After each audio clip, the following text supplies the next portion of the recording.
Let's walk up the road because we are supposed to see one of your patients, but quite a bit might have been missed by the public, and they certainly want to hear from you on this question of where are we right now. You have described this situation as being like a storm. Where is Barbados in this storm at the moment, and where do we seem to be heading in the short term? I think we certainly have entered the storm.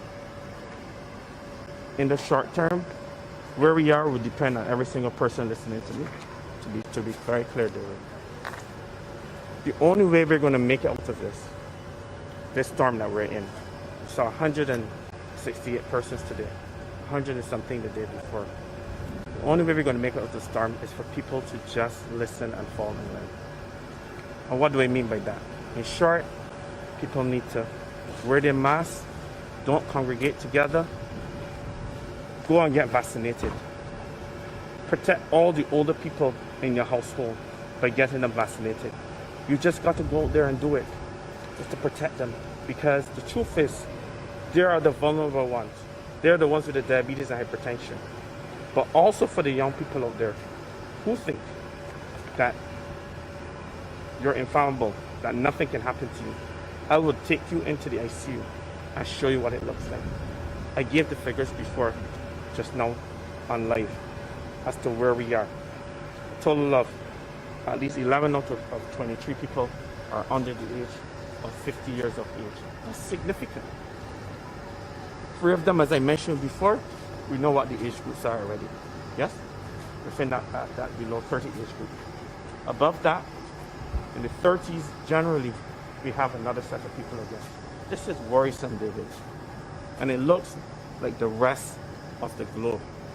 It's just no different than what we're seeing in other Caribbean countries. And we really can make a difference in this country. We have to protect our young people.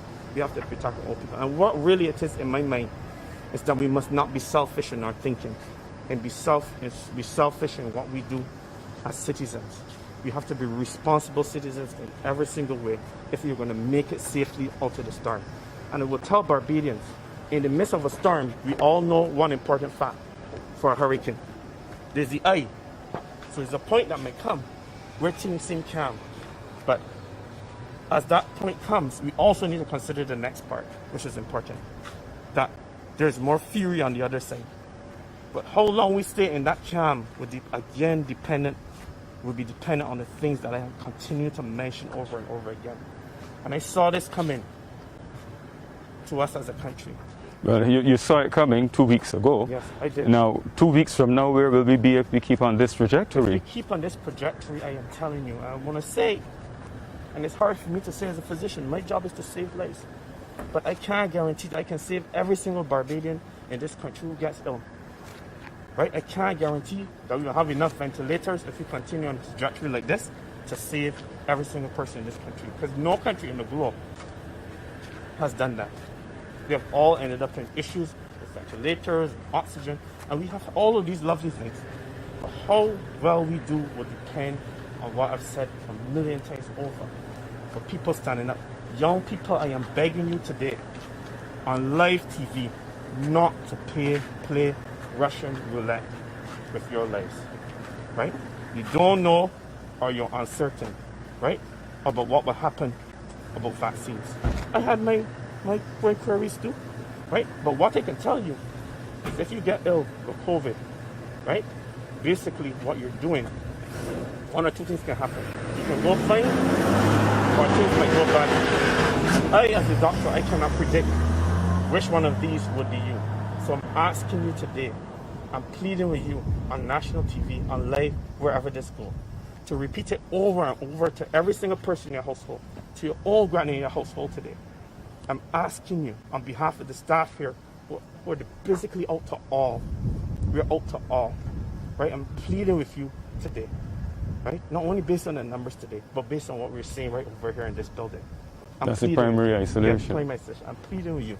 We are a horrible state in this country, potentially, and it's up to you to make the difference. Now, let's be realistic about this. If people got vaccinated today, it takes time Yes. before the vaccine takes effect. Yes. So in between now and then, we have a problem. Is the horse out of the stable? Well, one could think of it like that, but I can tell you where vaccines are concerned, any sense of protection is important. So after the first vaccine, after a period, it gives about 30% or just 20 to 30% protection from getting hospitalized and getting very ill. And even a small percent would change the trajectory of where we are. Ideally, David, I would love 6 weeks for the storm to come and we to be in the eye of the storm. Because we know when we hit the other side, we're going to be okay. The problem in Barbados, people have to understand, is not what people think. The problem is actually this. The problem is basically that we will overrun our healthcare system with a large percent of unvaccinated people in our population. If there's a large percent of unvaccinated people in our population, we will overrun our healthcare system, right, in terms of allowing people not to have to go on ventilators, for example, or to be in primary isolation care for 21 days. This is particularly important. Where are we here now on the compound? So we are here now at the outside the tertiary isolation, and one of the patients has really consented to speak to us, and I think several of them want to speak, but we have some time constraints as well. Yeah. So it'll be interesting to hear what he has to say. I'm going to step off and let them do what they have to say with their own experience. But I think Barbados have to realize this is real. We can't pretend that we are not where we are at this point. Right. I'm not being alarmist here. I'm just telling you reality. Just as I told you 2 weeks ago on national TV that this was a serious event. I'm telling you today that we've entered the storm, and it's up to you to hunker down and do all the things that you're supposed to do to get us through this, to the eye of the storm. And in the eye of the storm, when we're all vaccinated, we can move into the next part of the storm unchallenged. But before you go, you have to tell us where we are likely to be within the next 2 weeks, given the fact that we do not have as many people vaccinated that could stop us or stem the tide that we are into right now. Right. What's the projection? So I think the UW has already projected quite well. I think they did it the first time around. We could have, if some of the barriers not in place, we could have almost 500 people a day, as been said before. How do you cope? I mean, how do you cope tonight? Older people, I don't know. I suppose people need the stats. If you could provide us with the number of households that are affected like that, because a lot of the information is still not available. You have it, but people in the country will still be guessing as to what is happening. They get the cumulative of certain things, but perhaps we need a little bit more information. Now, this guy that I'm speaking to says he didn't want his face on camera. So, good afternoon, sir. Yes, sir. Good afternoon. Good afternoon. Tell me about your experience with COVID. How long have you been here now? I'm being here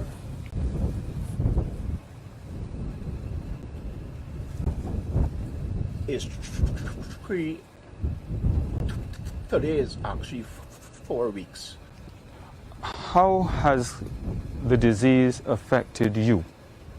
It affected me tremendous because I didn't expect to get COVID. Why not? Well, I normally don't go anywhere and I work alone at various places. So when ministry called me this Sunday and told me that I have to report to the Hilton, I asked them why. They told me my cousin haven't told me that he tested positive. I said no. And so ministry told me that I had to report 8:30 the night at Hilton, and I was there for 2 days, where the Monday I was being tested, and the Tuesday evening the tests come back positive. And the Wednesday morning,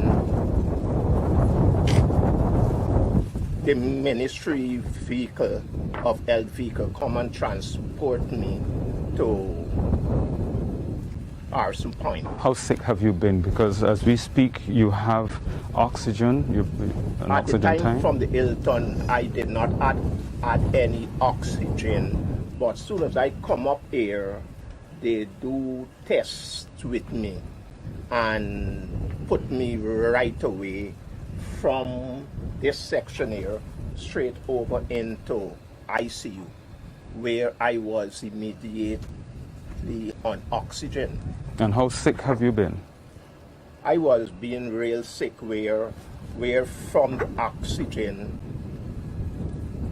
I went the night into being put on ventilator, where I was on ventilator for 2 weeks, and the ventilator experience is not an easy experience for anyone. Is to experience where there is period of ventilator hours they put you on, where it could be 4 hours, it could be 6 hours, 8 hours, or even 10. So when you hear you have to go upon a 4 hours experience, of 4 hours you feel is real good, but once it's over 4 hours, and there is where thing where when I first got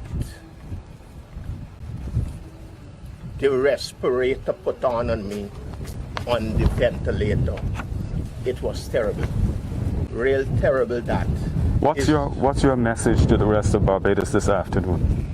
the rest of my message to Barbados this afternoon is try your utmost best not to get COVID. Do not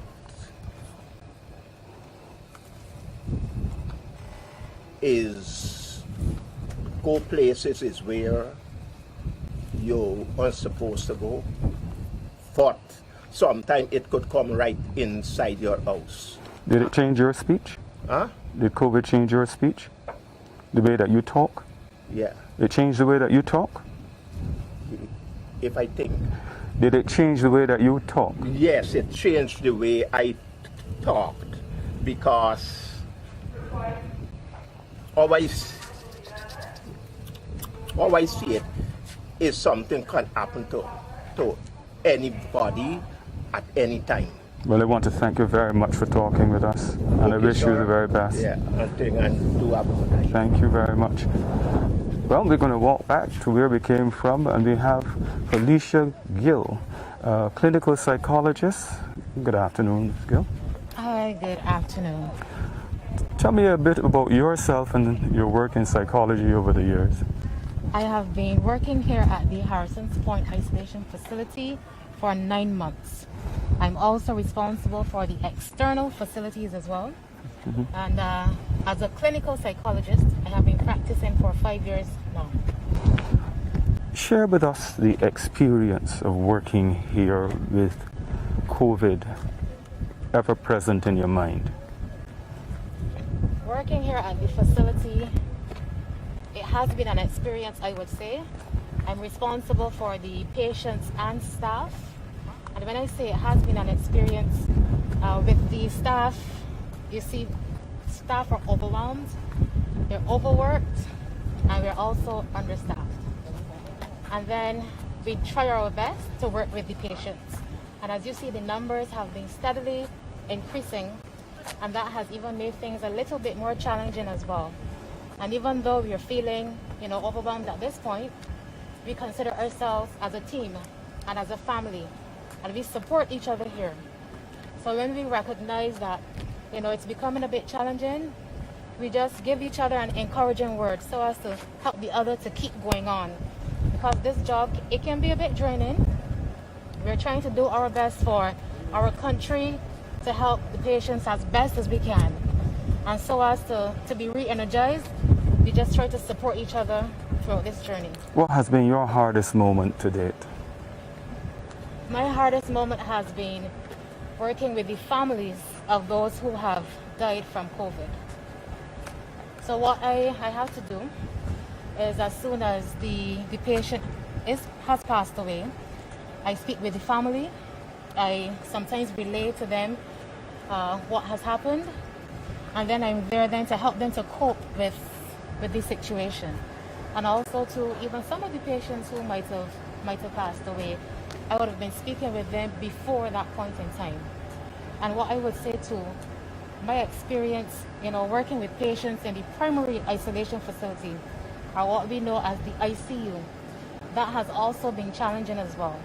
Because whenever I go into the ICU and I see the patients, those who are on oxygen, those who may be on the CPAP machine, and then I have to go and, try to help these patients as best as I can. Because this is very difficult, especially for patients who, things might have been okay, but then having their condition deteriorated to a point where they know how to use oxygen. And I really try to encourage the patients. I really try to help them to see their strengths. And I use various mechanisms just to help the patients to cope while they're in primary isolation. What are you going to tell the younger people in Barbados today? These people between the ages of 12 and 21. What I would say to you, and I'm going to say this based on my experience working with the teenagers and the younger children here at the facility, I would say, protect yourselves. You know what's happening in this country. I want you to wear your mask. I want you to social distance. I want you to think about your friends, your classmates. I know that it's difficult being separated from your friends. You have online school, and I know that it can be a bit stressful. You can even become a bit depressed. Yes, children do become depressed.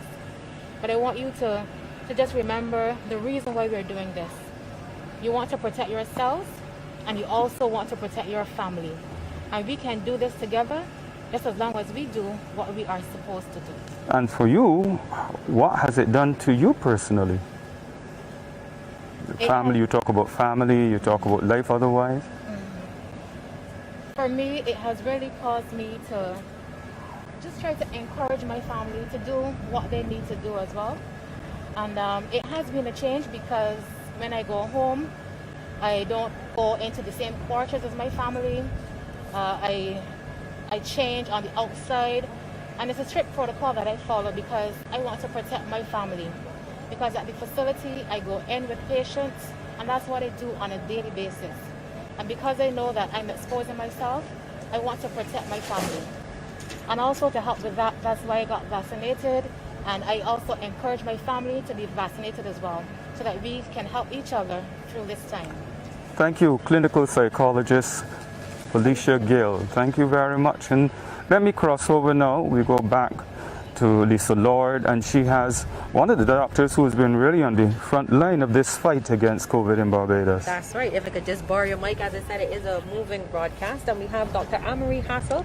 She's a pulmonary and intensive care specialist, and she's actually in charge of the intensive care unit at the Queen Elizabeth Hospital. Dr. Hassel, how does her symptoms differ from what you see in the ICU at QEH?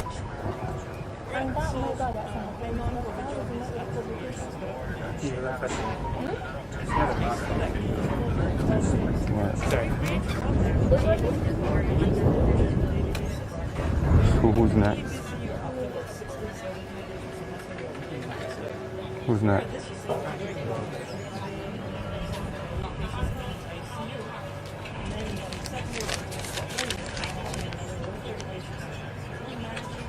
Rommel. Who's Rommel Jones?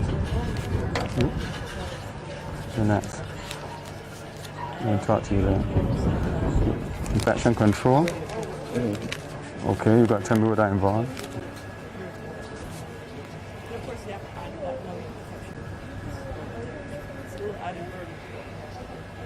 Now, if you could just move over here. I'm not sure the average Barbadian knows what a ventilator looks like. We hear about them all the time. This is a ventilator. But before we go into the demonstration, I want you to explain to me how COVID impacts the lungs specifically. So COVID is an infection which gets into the lungs, causes inflammation. That inflammation then can lead to the lungs being collected with like fluid or pus-like stuff, so oxygen can't get in. Normally our lungs have two functions: get air in and out, and then extract the oxygen of the air you breathe in and put it into your bloodstream.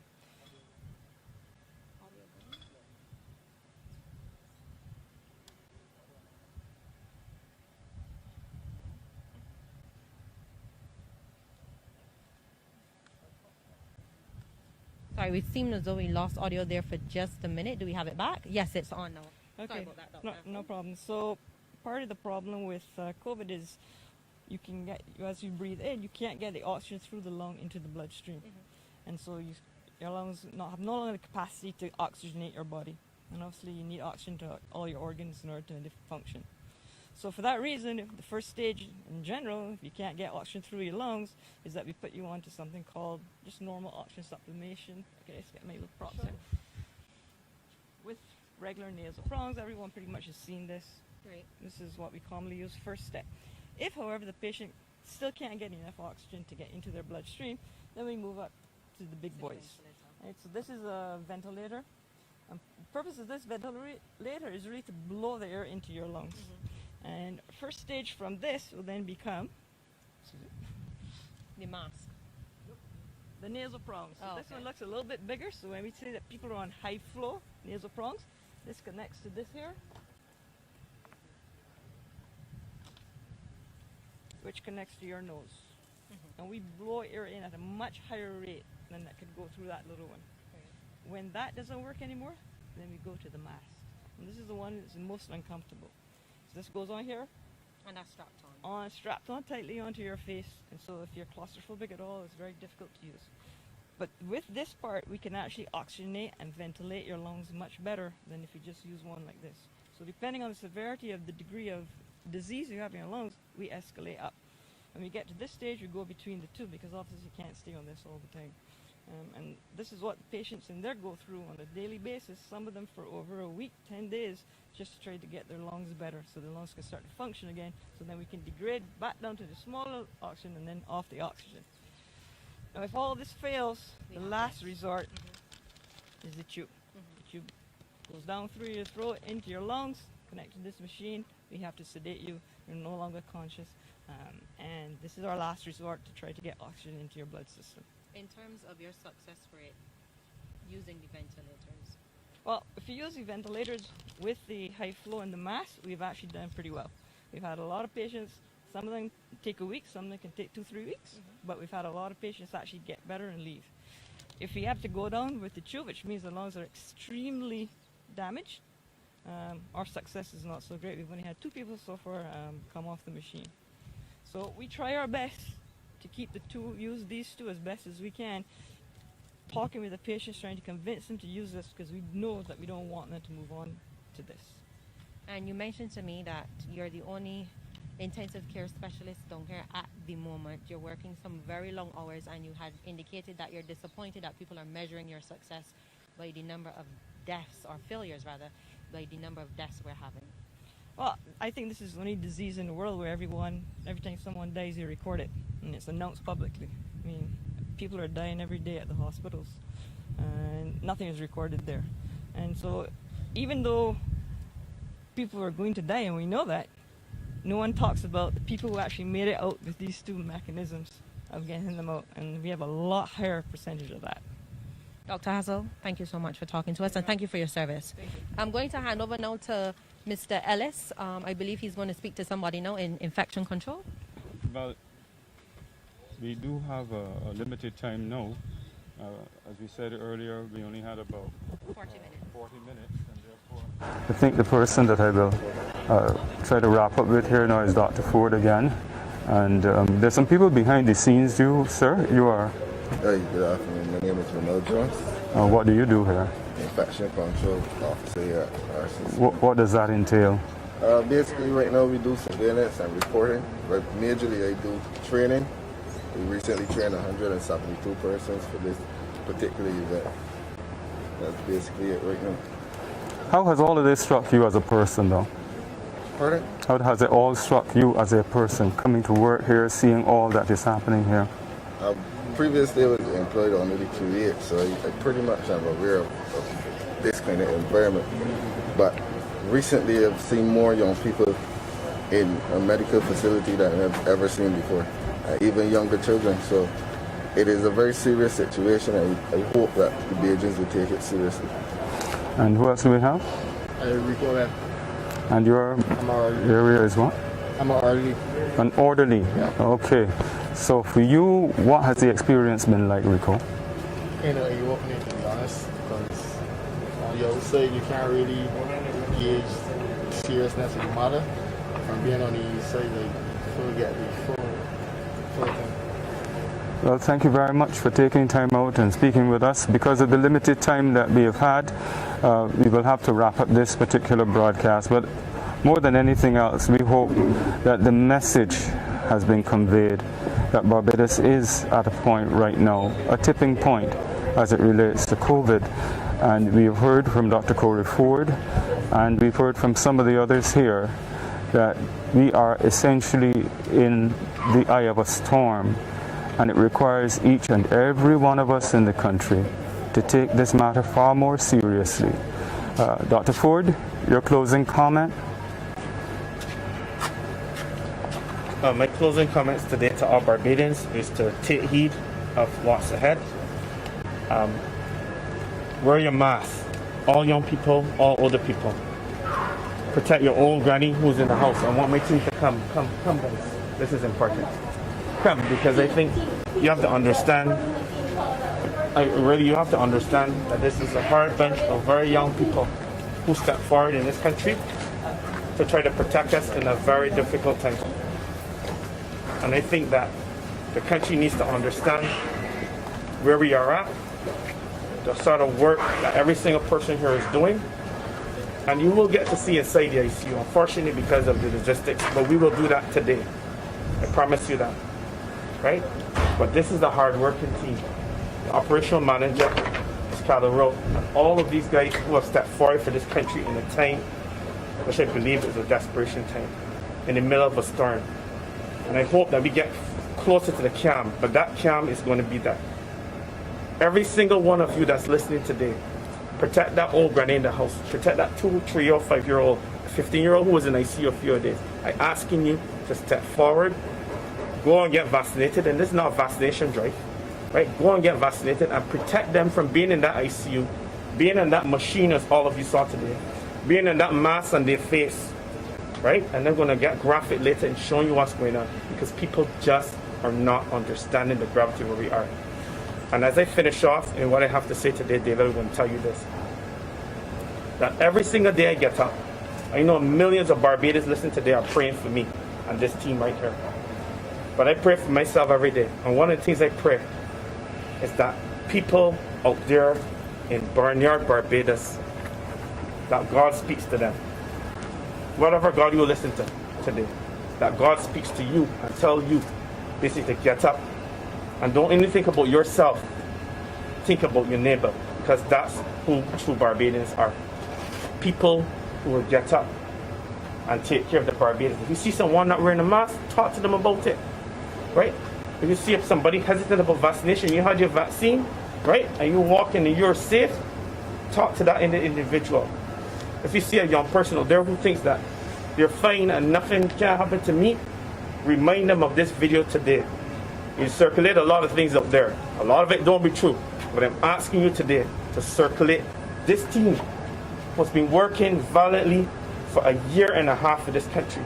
And not only us who are here, the ones in the EOC and the Ministry of Health, the Minister of Health himself, and for all of the work that the QEH through the Board of Management Hospital, and I have to mention the Juliet Bino Sutherland, who's been a superstar, I think, for us down here at Harson's Point, and provided almost every single thing, and Dr. Abdul Mohammed.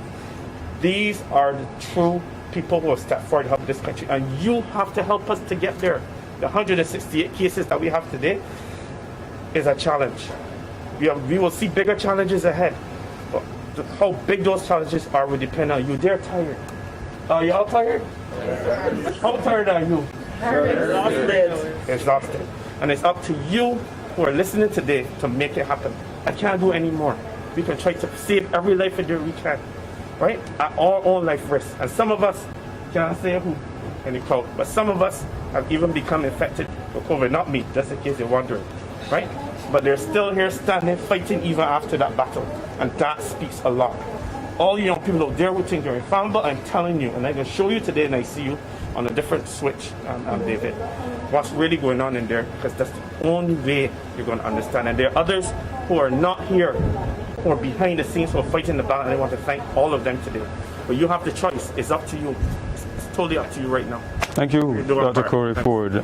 The final word is yours, Lisa Lauren. Despite the challenges that we would have had, the technical issues in terms of audio at the beginning of the broadcast, I'm sure that the message Dr. Ford got across. We want to thank him and the team here at the Harrison Point facility for the yeoman service that they're giving to Barbadians at this time.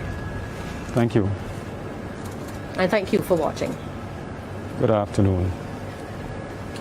Thank you.